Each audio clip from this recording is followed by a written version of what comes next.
address today's announcement from the White House. So I'll have a short statement and then we'll be able to take a few questions. So let me start by saying this. Washington, D.C. is a beautiful city, magnificent city. We're home to 700,000 Washingtonians. We welcome millions of visitors every year from around our nation and around the world. We have the nation's premier park system, fantastic public schools, including a free and robust pre-K program starting at age 3. We have a tremendous public transportation system, and we have hardworking people here who are raising families, starting businesses, and hiring workers. So it's very important to me that for all who live here and visit here, just know how beautiful our city is and how proud we are of all that we've accomplished here. We're unique in other ways as well.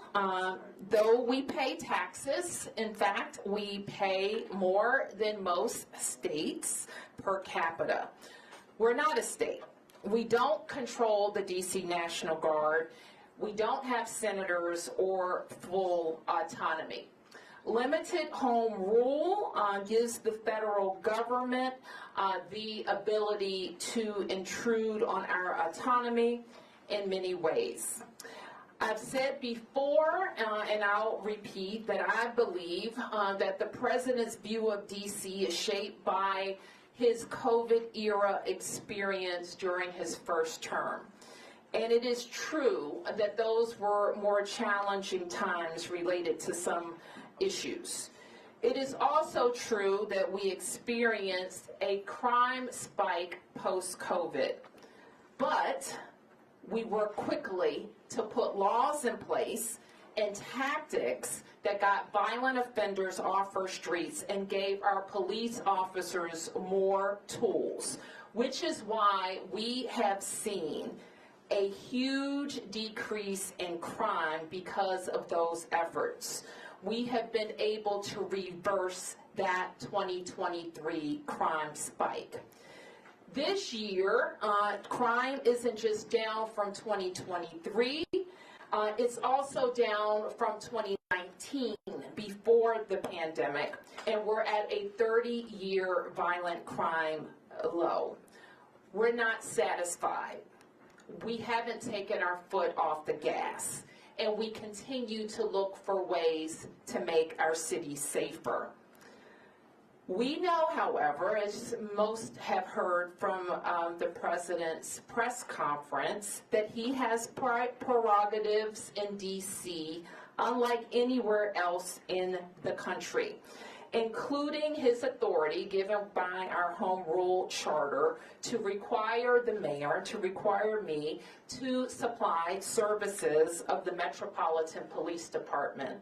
And he also has control and the ability to deploy the National Guard. But let me be clear, as our home rule charter is also clear, and the president's executive order restates. Chief Pamela Smith is the chief of the Metropolitan Police Department, and its 3,100 members work under her direction. The Home Rule Charter requires the mayor to provide the services of MPD during special conditions of an emergency, and we will follow the law. Though there's a question about the subjectivity of that declaration.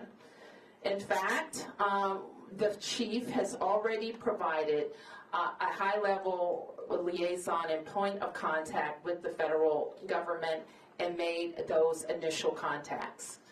The executive order is also clear that the president has delegated his authority to make requests of us to Attorney General Pam Bondi. I have reached out to Attorney General Bondi and hope to schedule a meeting soon. My message to residents is this. We know that access to our democracy is tenuous. That is why you have heard me and many Washingtonians before me advocate for full statehood for the District of Columbia. We are American citizens. Our families go to war. We pay taxes and we uphold the responsibilities of citizenship. And while this action today is unsettling and unprecedented, I can't say that given some of the rhetoric of the past, that we're totally surprised. I can say to DC residents that we will continue to operate our government in a way that makes you proud. We will balance our budgets. We will deploy our services. Our kids are going to start school on August 25th.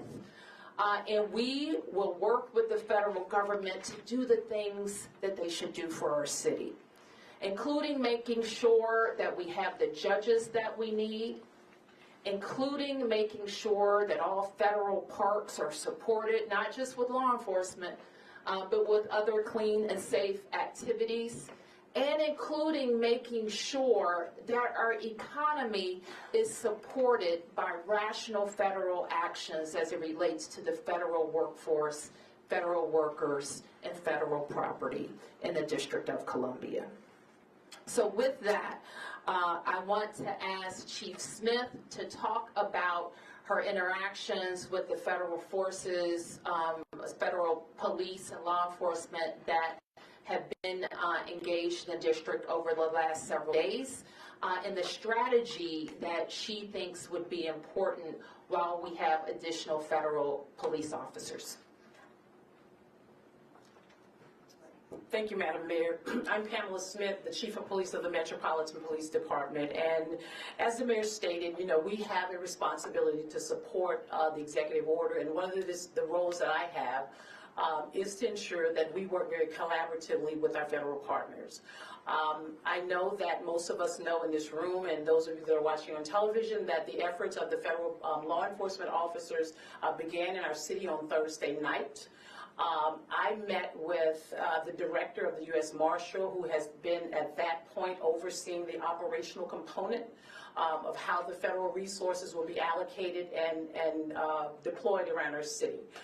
With that conversation, it was very, very important for me to ensure that not only do we work collaboratively with our federal partners, but we offer up areas across our city where we can work with them in areas where we know that we want to reduce crime.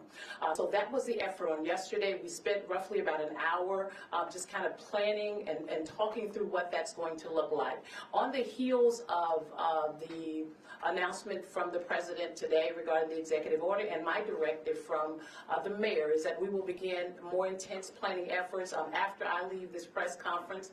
I've also met with one of the other liaisons that have been assigned to work with the U.S. Marshal, along with myself, regarding the efforts around the city for how we will allocate resources. What I will say is this: our relationship with our federal partners is not new. We do this on a daily basis. We are very, very, very much in tune to having federal law enforcement officers working with us on our Capital Area Regional Task Force. Our federal partners work with us, especially on some of our warrant executions. They work very, very closely with us with our Violent Crime Suppression Division, and it is my intent and my police department's intent to continue those efforts. What you will see is an enhanced presence. The second thing that's really important to me, and I'm speaking directly to our community, is that we have a relationship with our community that is very important to us, our community members. And so having our Metropolitan Police Department working alongside of our federal partners who have come into the city to really help us assess and deal with the crime, some of the crime spikes that we have, we will work alongside them, but intentionally, we want to make sure that our community understands that we are there. We're going to be boots on the ground. If you see something, again, say something. We value those relationships. Our community members, and I want to say thank you for all the work that you've done with the Metropolitan Police Department up to this point.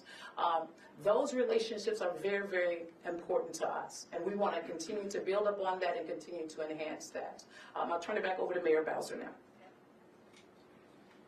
Okay, we'll take a few questions, and I'm joined by members of my public safety team, including Deputy Mayor Appiah and Chief John Donnelly. Yes, please identify yourself. Mayor Bowser, Campbell Roberts from the New York Times. Do you think this was inevitable, or do you think there are things that the city could have done as city council to prevent mistakes from happening? This is, I don't know. I can't answer that question, and I think that's a question that you're familiar with the rhetoric about the city and how long it goes back. And we also know that we're not experiencing a spike in crime, but a decrease in crime. Yep. Mayor Tom Sherwood, 1080 News Radio. You and the chief are talking about partnerships with federal partners who are coming in. The president is talking about a takeover of the city's police department. Where does the chief fit in with Terry Cole, who's the new general commissioner of the D.C. Police Department? Nothing about our organizational chart has changed, and nothing in the executive order would indicate otherwise.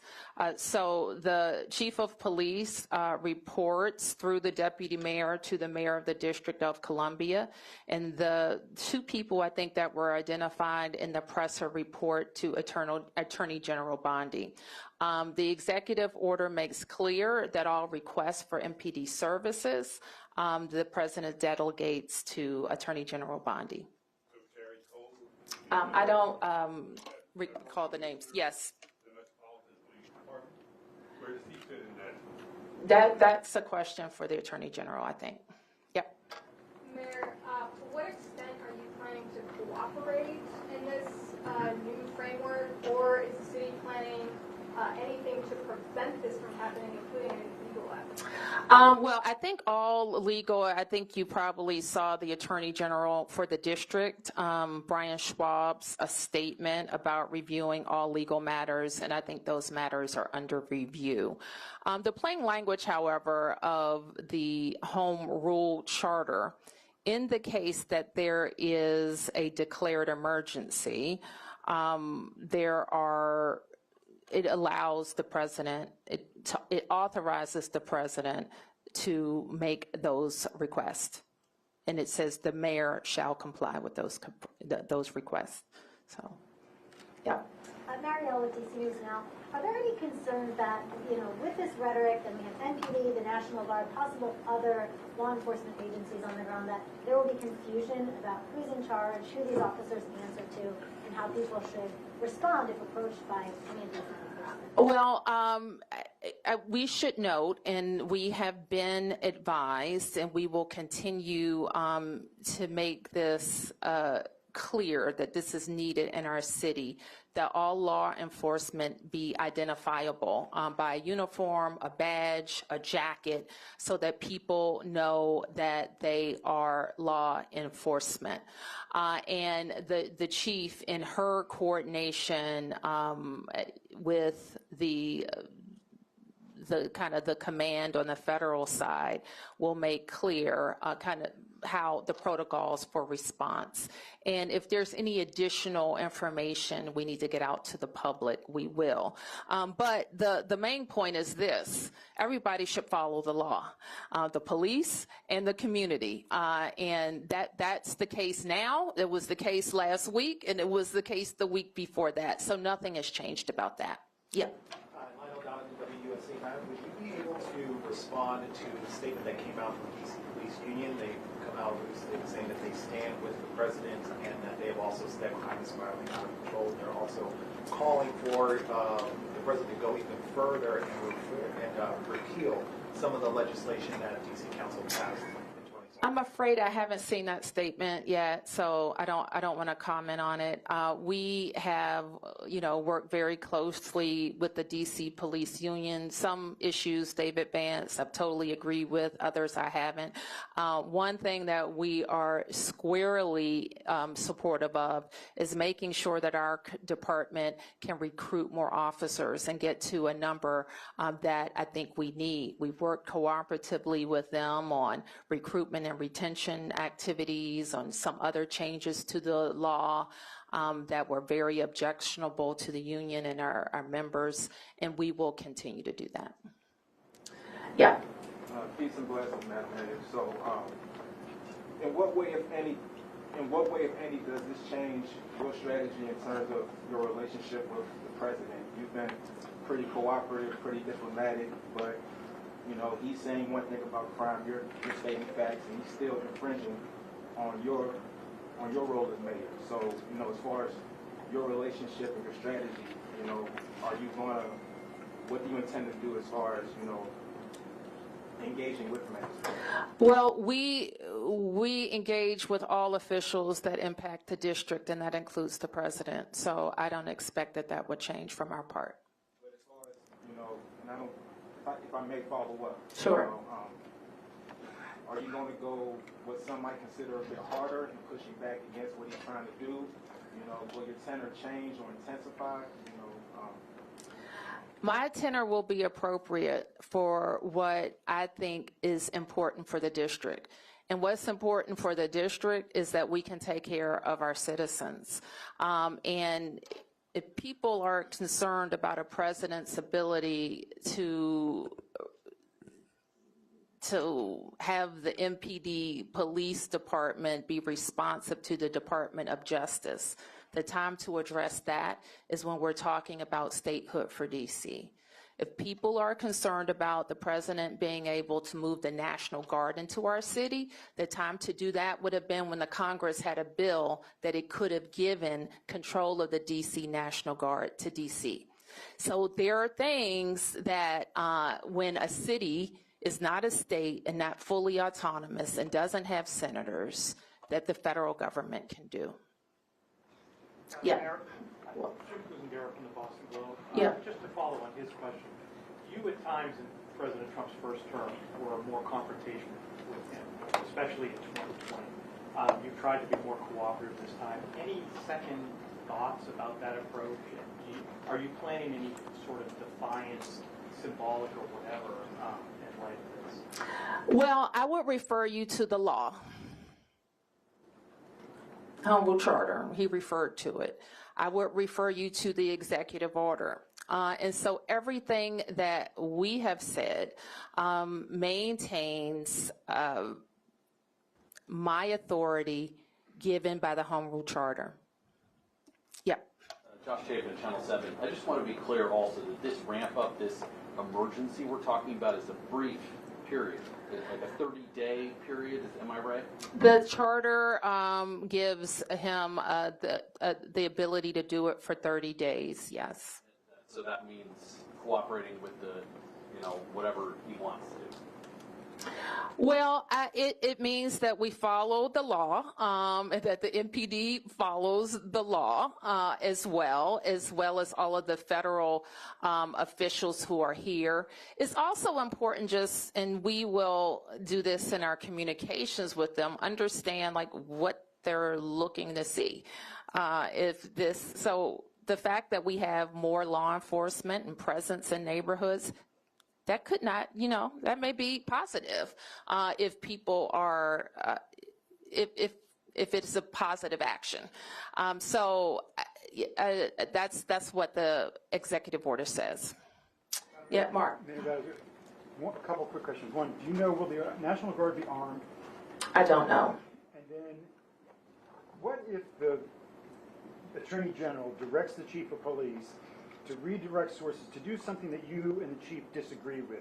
For instance, redirect resources from east of the river to the federal enclave or something like that.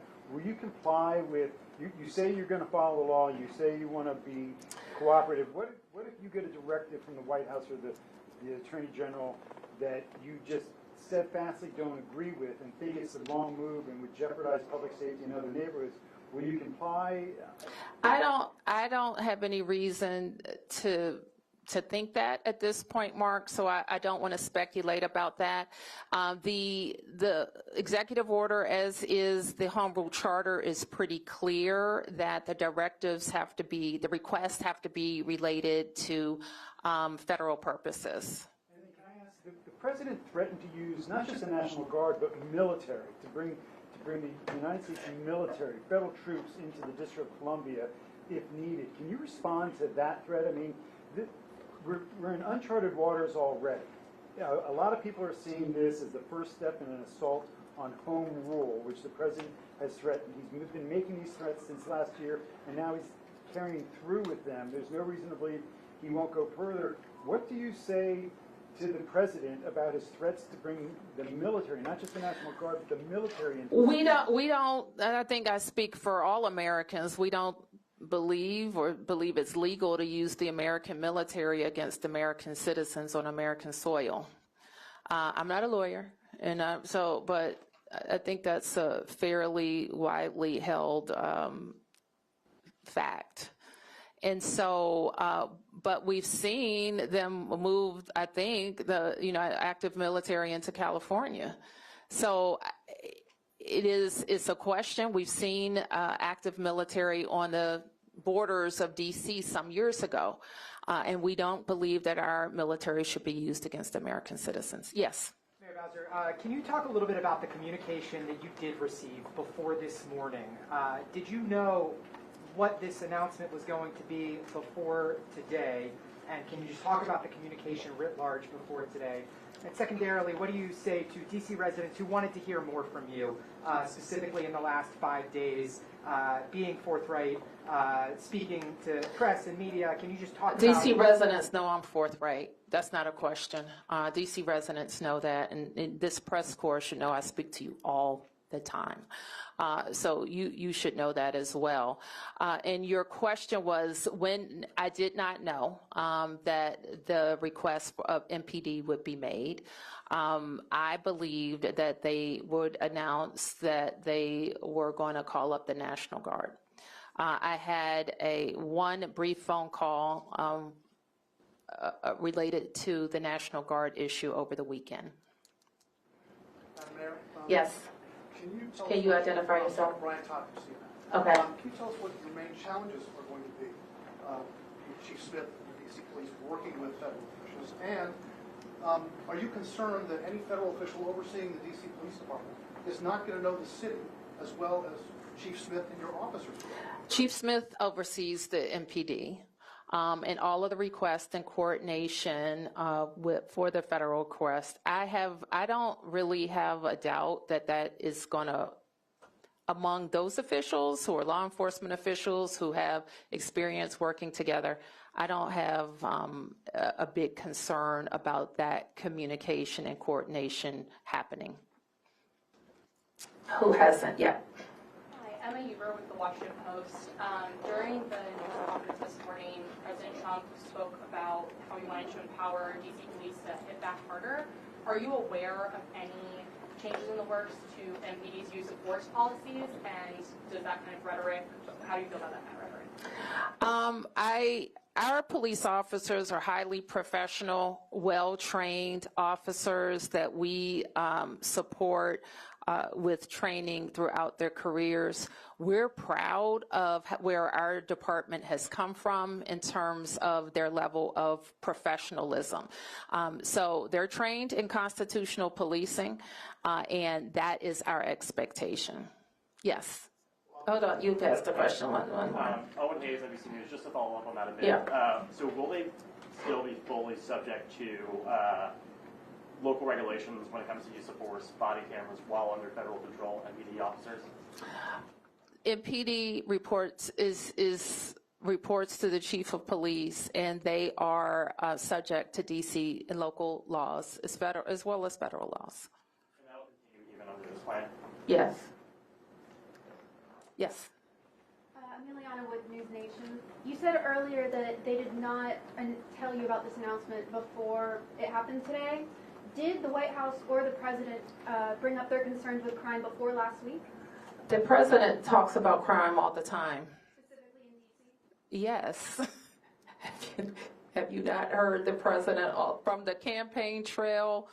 In every conversation I have with him, we're always briefing the president on our progress. In fact, my first meeting with him after he was elected the second time, we went over the crime trends. We went over how we're seeing decreases. So the president is read in on our efforts.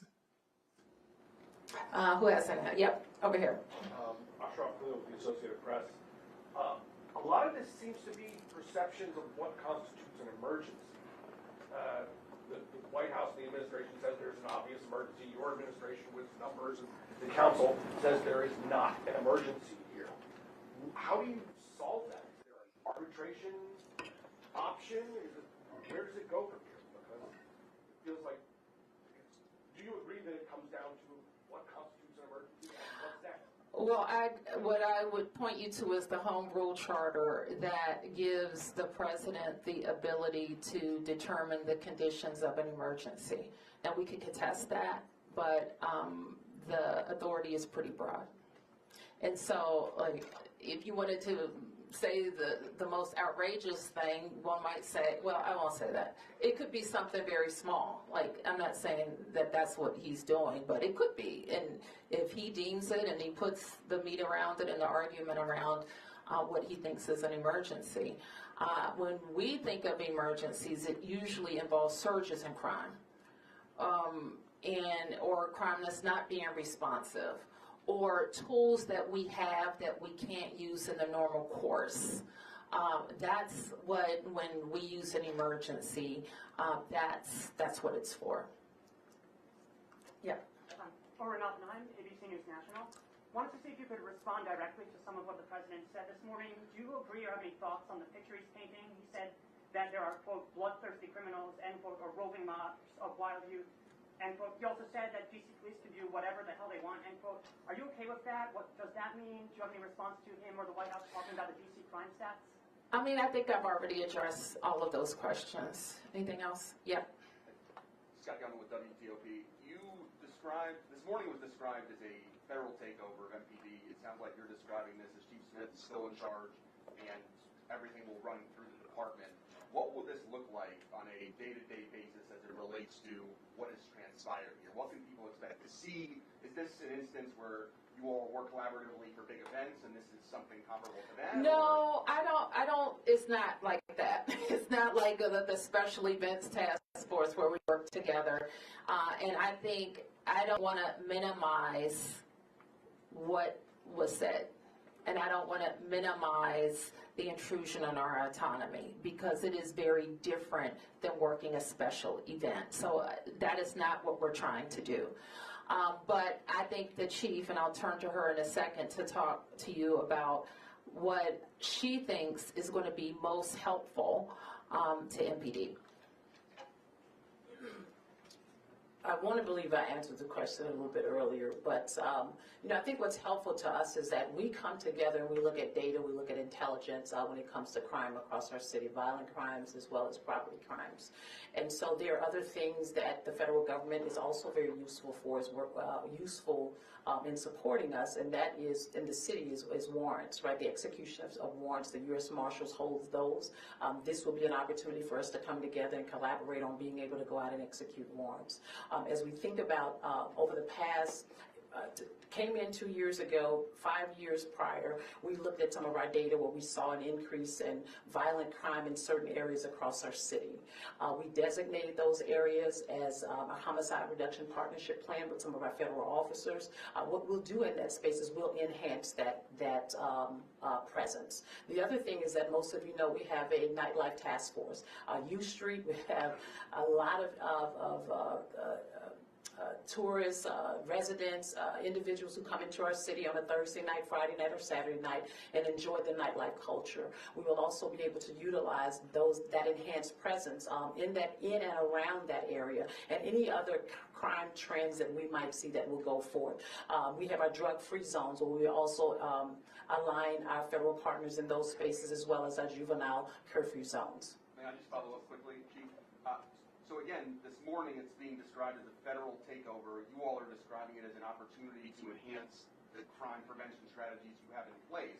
To the community who's confused about the discrepancies, where does it fall? Well, I just articulated to you where it falls. And what I mean by that is that with respect to the two federal partners who will be working alongside me, the operations and the administrative liaison, we have a meeting scheduled for today right after this meeting, and we will be able to create an operational plan for our city that will continue to keep our city safe. Chief Smith, I just have one question.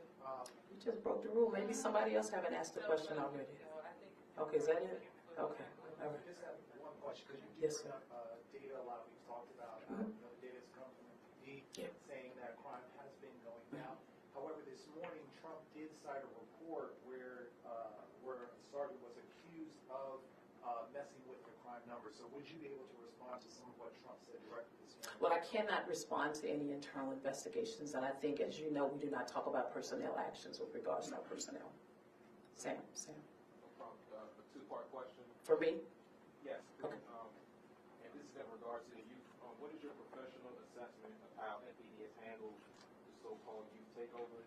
And I guess the second part of my question might be more appropriate to the mayor, but Well, can I ask the first question, then you can ask the mayor the second question.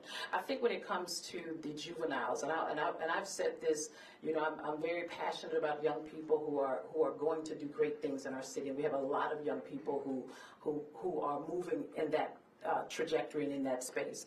The problem is we have a small subset of young people who do not, and I've said to parents, you need to know where your children are. We've talked about this over and over again. The mayor has enacted an executive order so that I, as the chief, can designate juvenile curfew zones around our city so that we can still give young people the opportunity to be able to be in those spaces based on what the laws and the regulations state, but we won't allow the disruptive behavior, and we've seen that time and time again. We've looked at intelligence, we've looked at data, sometimes we look at things that are on social media to help guide our decisions. We want young people to be safe in our city, we want them to be able to enjoy the activities of our city, but we're not going to tolerate that kind of criminal activity that we've seen in the past. The juvenile curfew zone that was enacted, we've seen a decrease in our juvenile participation in those locations. no doubt. And Madam Mayor, Yes. if I may, how effective would it be to federalize crimes that you commit? Because I keep hearing that from the U.S. Attorney for D.C., but how effective would that be as a crime prevention strategy, in your opinion? Well, I have had a pretty, we had a meeting with the U.S. Attorney for Janine Pirro last week, and she does have a lot of interest in juvenile crimes and how her office can be more engaged. What I committed to her then was having some conversations around the laws that she's concerned about with members of the council and seeing if there's any possibility of an omnibus to change that.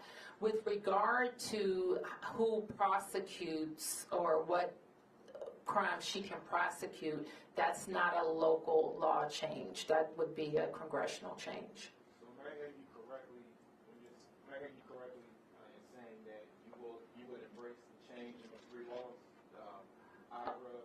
I have a position on at least 2 or 3 of those I can refer you to. You wouldn't mind articulating real quick? I would, because I'm going to get them mixed up in my head right now, but I will be happy to share that with you. Okay, I'll take a few more. Yep. Mayor, and along with those laws that Sam was just talking about earlier today, we also heard a focus on DC's bail system, being a cashless bail system. Was that part of your discussion? It's the first time I ever heard that come up in a situation with DC. DC has had a no cash, whatever you call it, cashless bail, I think since the mid-90s. So that's not anything new to our system. We do, and you know, that I was very, very focused in the last 2 years on having the council pass laws that would allow judges to hold violent offenders, those accused of a violent offense, pre-trial. And I believe that provision has led to our very substantial decrease in shootings and homicides. Yeah. I wonder if you could specifically speak to some of the concerns that U.S. Attorney Pirro has raised about her perception of lenient sentencing for youth charged with violent crimes. Do you think that's an issue?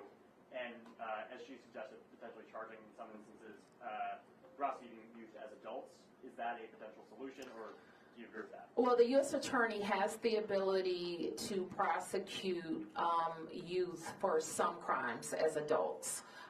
And I think she's interested in expanding that and possibly lowering the age. What I committed to her to do was look at all of the, what's allowable in the law now, the types of crimes, working with the council, and working on some changes. So do you agree with her, though, that needs to be expanded, or do you think that is an unhelpful solution?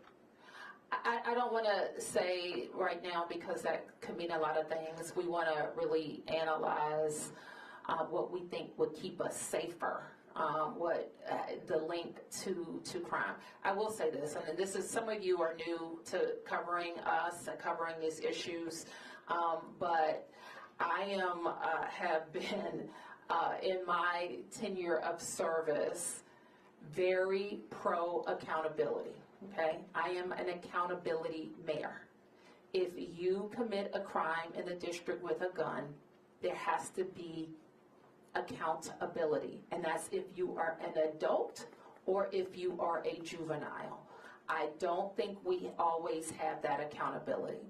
I think what was missing from the press conference a little bit earlier, however, is what people also don't know about the district. Our prosecutors are not local, okay? They don't get elected by anybody here. They don't report to any of us. They are appointed by the president.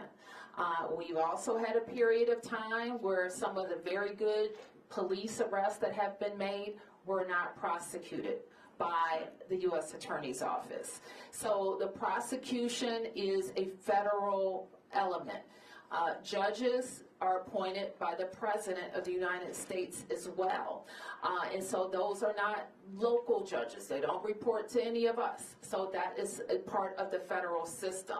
So anytime we talk about crime in the district, it is part local and part federal that can make changes. All right, I'll take just a few more. Mark. Mayor Bowser, the president made numerous threats about removing homeless encampments and dealing with people in the district who are experiencing homelessness.